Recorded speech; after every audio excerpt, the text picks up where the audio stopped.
నాటక రంగంలో కానీ సినీ రంగంలో కానీ మిమ్మల్ని బాగా ప్రభావితం చేసిన వ్యక్తి ఎవరు సార్? రాళ్ళపల్లి గారు. రాళ్ళపల్లి గారు ఈజ్ ద రీజన్ వై అంత లేకపోతే అంత ఏదో చెడు తిరుగుళ్ళు వాటితో వీటితో ఏదో ఉండేవాడిని. అలాంటి వాడిని ఒక దీపస్తంభంలాగా నిలబడి దారి చూపించిన మహానుభావుడు రాళ్ళపల్లి గారు. సార్ మీరు రచయిత అయిన తర్వాత మీరు చేసిన కృషి ఏంటి సార్?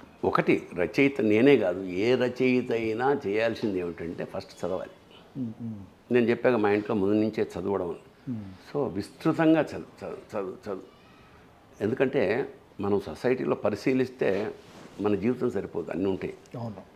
బట్ ఒక నవల కనుక మనం చదివితే, ఇప్పుడు ఉదాహరణకి రూట్స్ అనే నవల ఉంది.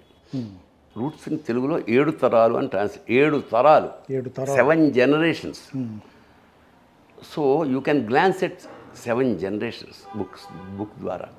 Got it sir. సో ఒక్కొక్క పుస్తకం ఓపెన్ చేస్తున్నావు అంటే ప్రపంచానికి ఒక తలుపు తీస్తున్నట్టు నువ్వు. అవును.